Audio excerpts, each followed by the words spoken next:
अच्छा जुगुर बात करें, जो आपके दादा परदादा वो क्या करते थे भैया? भाई मूल से तो किसान है हम लोग। हमारे बाबा जी किसान है। जी जी उसके बाद में हमारे पिताजी 3 भाई हैं। जी जी तो इनमें से जो हमारे पिताजी हैं जी शुरुआत में वो भी किसान रहे।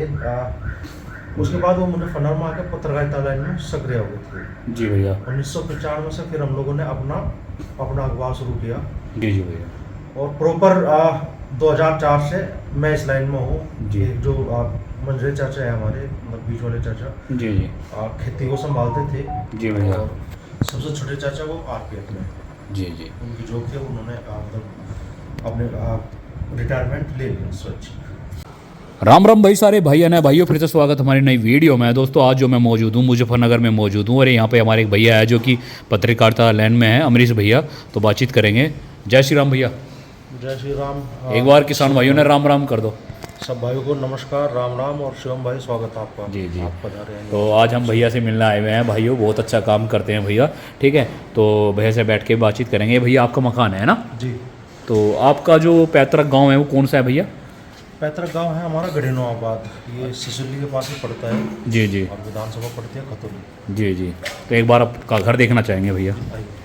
तो दोस्तों चलते हैं। तो ये और निचला पोर्शन है दोस्त। हाँ हाँ और ऊपर की तरफ मैं रहता हूँ इसमें। जी जी। नीचे आपके छोटे भैया हैं, वो ऊपर साइड में हमारे भैया रहते हैं। यहाँ पे इनका छोटा वाला भाई रहता है इधर, ठीक है। इनका गांव में भी मकान है, जैसे होली दीपावली वगैरह तीज त्योहार पे वहाँ भी जाते रहते होंगे भैया ना? जी। जी लीजिए। अच्छा जुगुर बात करें, जो आपके दादा परदादा वो क्या करते थे भैया? भाई मूल से तो किसान है हम लोग। हमारे बाबा जी किसान है। जी जी उसके बाद में हमारे पिताजी 3 भाई हैं। जी जी तो इनमें से जो हमारे पिताजी हैं जी। शुरुआत में वो भी किसान रहे। उसके बाद वो मुजफ्फरनगर में आकर पत्रकारिता लाइन में सक्रिय हो गए थे। जी भैया। 1995 से फिर हम लोगों ने अपना अपना अखबार शुरू किया।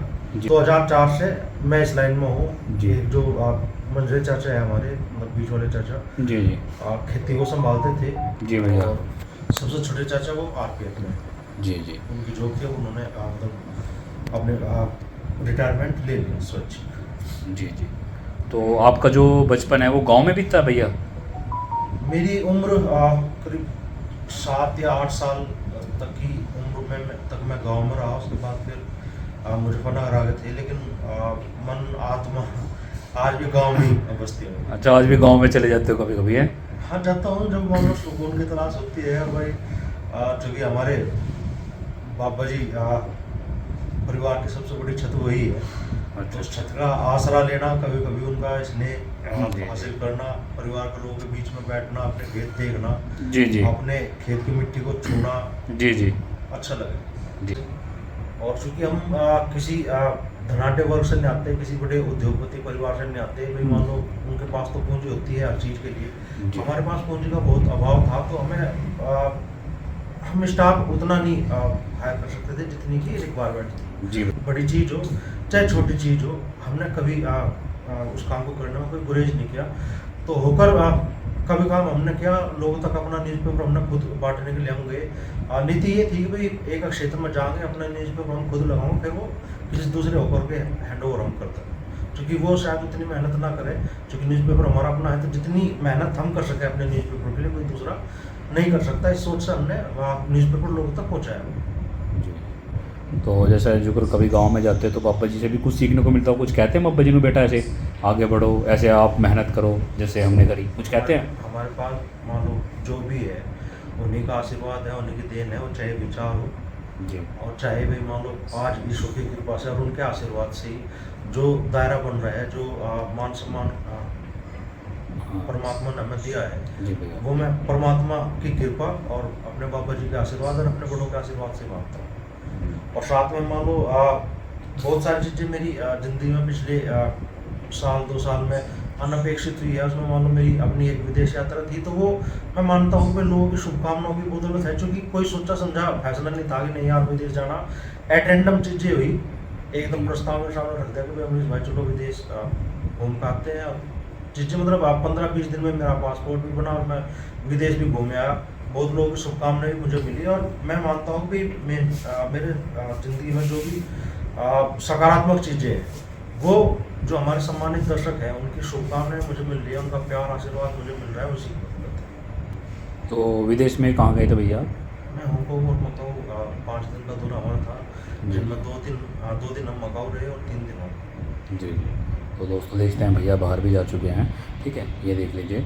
और लेकिन जब जनहित पे जुड़े सवाल आते हैं जी जी तो मैं मानता हूँ कि भाई संदीप चौधरी उसमें कोई समझौता नहीं करते, वो पक्ष हो विपक्ष हो, तो उन्हें तो मैं एक तरीके से फॉलो कर रहा हूँ और इंस्पायर हुआ, लेकिन आज मैं सबसे ज़्यादा इंस्पायर हूँ संदीप चौधरी से। जी जी। अच्छा, कभी भविष्य में आपको किसी चैनल पर मतलब काम करने का मौका मिला तो कभी जाने की इच्छा है उधर? नहीं, आज तो ईश्वर ने मुझे भाई मान लो और लोगों के प्यार ने मुझे इस स्थिति में पहुंचा दिया कि भाई मैं आज ईश्वर ने मुझे मुजफ्फरनगर, शामली और जी। आसपास के जिलों की जी, राजनीति जी। में भी एक स्थापित चेहरा पत्रकारिता के क्षेत्र में बना दिया। जी। तो जैसे गांव में जैसे आप कभी चले जाते हो तो खेती वेती भी मतलब दादाजी का हाथ बटाते हो जैसे गांव में जाके? नहीं, दादाजी तो खेती नहीं करते, दादाजी तो हम सेवा का लाभ ही, उनकी सेवा का लाभ हम ले रहे हैं। जी जी और पिताजी जाते हैं तो भाई मान लो जी जी भैया। जो भी जिन लोगों से उनका टाई अप है, जी जी उन लोगों से वो अपनी खेती कराते हैं। और मान लो उनका तो हफ्ते में 2-3 दिन का दौरा लग ही जाता है। जी जी भैया। लेकिन 2 बड़े टाइम जब किसान के आते हैं, जी भैया। गेहूँ की कटाई और गन्ने की बुआई, जी भैया। तो उस टाइम हम भी यथासंभव जितना समय दे सकें मैं जी। देने की कोशिश करता हूँ। हमेशा मेरी कोशिश रहती है, खासतौर पर जब गन्ने की बुआई हो। जी जी बेटा तो हमेशा जाता है मेरा, जी जी लेकिन मैं भी कोशिश करता हूँ कि भाई मैं समय दूँ जी भैया। ताकि अपने खेत की मिट्टी का स्पर्श मेरे पूरे शरीर को होता रहे और अपने खेत की मिट्टी से मेरा जुड़ाव इसी तरीके से बना रहे, क्योंकि वो मेरी जन्मभूमि भी है और मेरे जीवन की शुरुआत वहीं से हुई।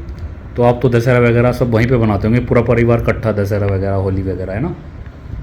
भाई होली है, दिवाली है, तो दिए जलाने के लिए हम जाते हैं गांव में, परिवार के साथ भी अपनी खुशी भी बांटते हैं। जी जी और चूँकि आप निवास शहर में हैं तो कुछ समय वहाँ पर गुजरते हैं, कुछ समय यहाँ। जिंदगी में मान लो मेरी ज़िंदगी में संघर्ष आता है और कभी कभी मन निराशा के भाव जागते हैं मन में, जी तो भैया। मैं फिर ऐसे लोगों को देखता हूँ भाई जिन्होंने संघर्ष के दम पे सफलता हासिल की। जी। और फिर से मैं सोचता हूँ जब उस आदमी ने हार नहीं मानी, जब उस आदमी ने टक्कर मारनी छोड़ी, तो भाई तू कैसे छोड़ देगा, तुझे भी करना। तो हमारे लिए प्रेरणा का काम ऐसे लोग करते हैं, उनमें हमारी जो खिलाड़ी बहनें हैं वो या भाई हैं वो, समाज के दूसरे क्षेत्र में जो काम करने वाले लोग हैं, कई पॉलिटिशियन भी जो अच्छा काम करने वाले पॉलिटिशियन हैं, हमारी प्रेरणा का स्रोत बनते हैं कई दफ़ा। ऐसा नहीं है कि भाई राजनीति में सभी जो एक सामान्य विचार बन गया कि वो राजनीति में सभी लोग कमाने खाने के हिसाब से आ रहे हैं, ऐसा नहीं है। राजनीति में भी लोग अच्छा काम करने की सोच रखते हैं। हमारे साथ में कुलदीप प्रधान जी है, ग्राम पंचायत लछेड़ा के ग्राम प्रधान है, और पुलिस अधिकारियों के प्रति भी मेरे मन में सम्मान है। अच्छा, एक अनुज चौधरी है जो कि मुजफ्फरनगर से हैं, वो संभल में सीईओ है, कभी उनसे हुई भेंट आपकी, कभी मुलाकात? मुलाकात ही उनसे, मैंने इंटरव्यू किया था उनका, तो कैसा लगा, कुछ मिला उनसे कुछ सीखने को जैसे भैया और पहलवानी देखिए को? अनूप चौधरी ऐसे रेसलर रहे जिन्होंने देश का नाम देश में तो कमाया, विदेश की जमीन तक भी कमाया। जी जी। और कर्मठ पुलिस अधिकारी के तौर पर उनकी पहचान है। तो आप तो मिलते रहते हो वैसे उनसे, है ना? हाँ, मुलाकात हो जाती है। जी जी। तो दोस्तों बहुत अच्छा लगता है जो अपने मुजफ्फरनगर से, जैसे हमारे अमरीश भैया हैं, वो अभी बहुत सारे भाई हैं जो कि अपना नाम अपना क्षेत्र में कमा रहे हैं, तो बहुत अच्छा लगता है। मैंने देख के प्रेरणा मिलती है भाई, अपनी मेहनत से, अपना दम से इतना मेहनत करते हैं भाई, ठीक है। तो आप भैया जैसे आप न्यूज़ वगैरह कवर डेली मतलब रूटीन होता है या हफ्ते में जाते हो जैसे न्यूज़ कवर करने आप? नहीं, खबर का तो कोई समय नहीं होता भाई। सुबह मान लो जी जी। आज हम यहाँ बैठे हैं, पता चला अभी कोई सूचना मेरे मोबाइल में फ्लैश कुछ- हुआ, कोई जी, कोई जी। कॉल मेरे पास में आई और मुझे लगा कि हाँ मुझे जाके इस खबर को कवर करना चाहिए। तो आप खबरों का कोई टाइम नहीं होता जी, जी। हमारी। मैंने जैसे आपको बताया कि हमारी न्यूज़ वेबसाइट भी है जी भैया। हमारे। अभी मान लो यूट्यूब चैनल तो सभी लोग जानते हैं, जी भैया। Facebook जानते हैं, तो हम कोशिश करते हैं कि भाई जो रियल टाइम न्यूज़ है वो जी। लोगों तक जाती रहे। तो वो अलग अलग प्लेटफॉर्म पे हम अपने अखबार के माध्यम से भी, हम अपनी न्यूज़ वेबसाइट के माध्यम से भी जी भैया। और यूट्यूब चैनल के माध्यम से भी लोगों को अपडेट रखते हैं। तो हमारा तो हफ्ते या दिन का नहीं, 24 घंटे का काम है। अब पता नहीं कब कहाँ से फ़ोन आ जाए, जाना पड़ जाए, है ना? तो आप दूर दूर ज़्यादा कवर करने जाते हो न्यूज़ अपने उत्तर प्रदेश की, है ना?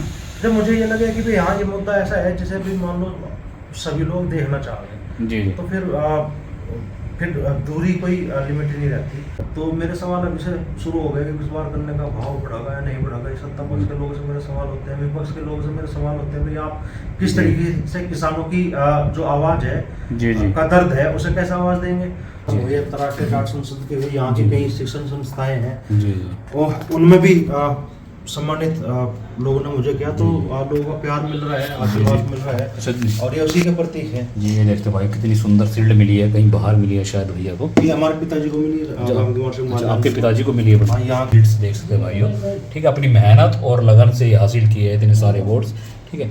और भी बहुत मिलती रहती है भैया को, ज़्यादा जहाँ जाते रहते हैं ना वहाँ सम्मानित होते रहते हैं। देख लीजिए, तो जब आपका मंच पे नाम बुलाया जाता है चौधरी अमरीश, और 2.5 लाख से ही ज़्यादा लोग हमें फेसबुक पे फॉलो कर रहे हैं, करीब 50,000 से ज़्यादा लोग इंस्टाग्राम पे फॉलो कर रहे हैं। ये गर्व का भी विषय है जी जी लेकिन साथ ही साथ एक जिम्मेदारी भी है कि भाई ये लाखों लोग जो हम पे भरोसा कर रहे हैं इनका जी। भरोसा कायम रहना चाहिए और जनहित में हमारी जो आवाज़ है जी जी वो हमेशा जनता के लिए उठनी चाहिए, ना कि किसी दबाव में।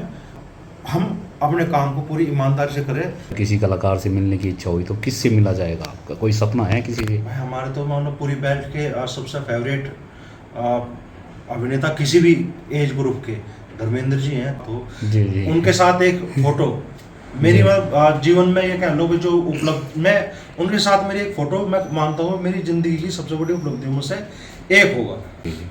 तो आपके मतलब आइडियल है धर्मेंद्र जी? मैं मानता हूँ, मैं उनकी फिल्में मैंने देखी, सत्यकाम जब मैंने देखी जी तो सिर्फ 2.5-3 घंटे की फिल्म है जी जी और 2-2.25 घंटे तक मैं ये सोचता रहा भाई लोग इस फिल्म की इतनी तारीफ क्यों करें। ठीक है, एक्टिंग ठीक थी, लेकिन बाद में जब उस फिल्म का लास्ट मोमेंट आता है वो बता देता है कि हाँ यार ये फिल्म लोगों को इतनी पसंद क्यों है। एक तरह से मैं आज भी मान लो सच्चाई के रास्ते पे हूँ। जी भैया। तो उसके पीछे सत्यकाम फिल्म में जो किरदार है धर्मेंद्र का वो किरदार मुझे प्रेरित करता है। फिल्म में जो किरदार है धर्मेंद्र का वो किरदार मुझे प्रेरित करता है। जी जी। धर्मेंद्र जी से मिलना चाहोगे आप? मैं निश्चित तौर पर मिलना चाहता हूँ। जी जी, उनका आशीर्वाद लेना चाहोगे? हाँ, उनका आशीर्वाद निश्चित तौर पर मेरे लिए, मैं कहा कि मेरी जीवन की उपलब्धियों से एक होगा। जी जी। तो ये थे हमारे अमरीश भैया, और अमरीश भैया ने हमें अपना जो अवार्ड्स वगैरह, अपना जो भाई कैसे कैसे इन्होंने मेहनत की तो पूरा बताया। इनके बाबा जी क्या करते हैं, वैसे तो किसान फैमिली से है भैया, ठीक है। तो बहुत अच्छा लगा भैया से बातचीत करके, और ज़्यादातर जो है ना अपना न्यूज़ कवर करने डेली जाते हैं अपना ये फील्ड में, ठीक है। तो भाइयों बहुत अच्छा लगा भैया से मिलके। सभी किसान भाइयों ने राम राम कर दो भैया। सभी भाइयों को राम राम, मेरे साथ में भी, और भाई शिवम जी जो कि किसान जी, जी। योद्धा नाम से अपना यूट्यूब चैनल चला रहे हैं। जी आप सबसे अनुरोध है कि भाई हम दोनों भाइयों के प्रति अपना प्यार बनाए रखें, और ऐसे सभी यूट्यूबर जी जो वास्तव में जमीन से जुड़ी हकीकत आपके सामने लाने की कोशिश कर रहे हैं जी जी। उन्हें आप लोग साहस प्रदान करें। जी। ये अपील भी आप लोगों से। धन्यवाद भैया।